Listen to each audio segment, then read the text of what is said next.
Welcome back to the Pig Trail Show. It is time now for our Hog Hoops report with Kevin McPherson. He joins me right now over the phone, and he's actually on his way back from Atlanta. Kevin, you got to check out some guys that Arkansas might potentially be looking at for the future at the Exposure Breakout event. Tell us a little bit about that.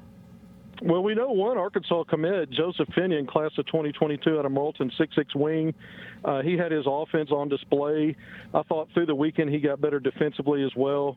You're matching up against some of the best players in the country, not only in your own class but in other classifications. And Finian, really showed off his ability to score at all three levels.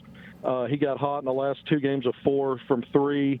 But he also, his pull-up game in mid-range, and like I said, he can get to the basket and finish. And I think, we've seen him block some shots and do some things defensively. And he opened my eyes a little bit on that end of the floor toward the latter part of the event. And then you look at guys that Arkansas's offered, class of 2022, Colin Smith, the 6'8" combo forward out of Dallas St. Mark's, plays with the 17 under Southern Assault team that's very talented, has a 5-star player also on that team that Arkansas offered, Keontae George. But Colin Smith is a 4-star guy, can shoot the 3 ball, battles on the offensive glass, just does a lot of things in that positionless basketball that Eric Musselman likes. I know Arkansas is high on his list of schools that he's interested in. And Keontae George, a top 10 5-star, scored 34 points in a game here on Sunday, matching up against other 5-stars with another team. And so these are 2 guys Arkansas would love to have out of the Dallas area. And then when you go back to the 15 and under Arkansas Hawks, Pinion plays for the 17 and under, along with Creed Williamson, the 6'8" forward at Little Rock Christian. He did some good things this weekend, but on the 15 and under, Arkansas has an offer out to K-Honor Boateng, 6'5" wing at Little Rock Central, who also dazzled. I mean, he plays above the rim. He's so physically gifted. He's adding skill to his game, but he brings a lot to the floor. And again, he was a freshman at Little Rock Central this past season, so a lot of high major schools are already after him. And again, he's got that Arkansas offer. But those are just some of the names that really impressed me this weekend in Atlanta. Well, let's talk a little bit about this current Arkansas basketball team. They've already brought in 3 transfers so far. We've also seen a couple guys leave the program as well. Do you see any more movement potentially happening here in the near future?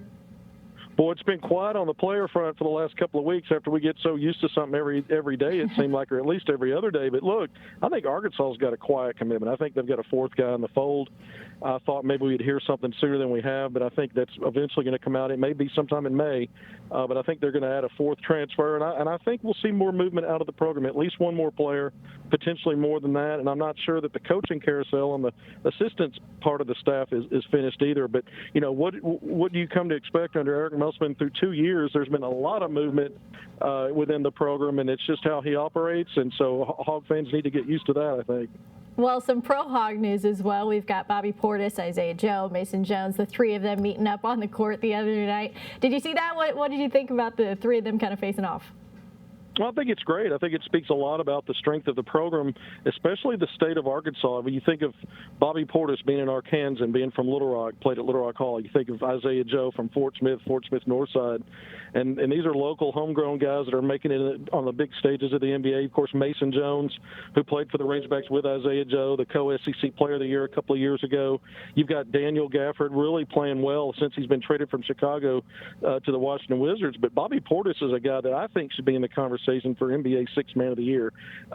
Just couple of games ago against the Sixers, who were the top seed in the Eastern Conference, he had a season-high 23 points. He was 5 of 5 from 3.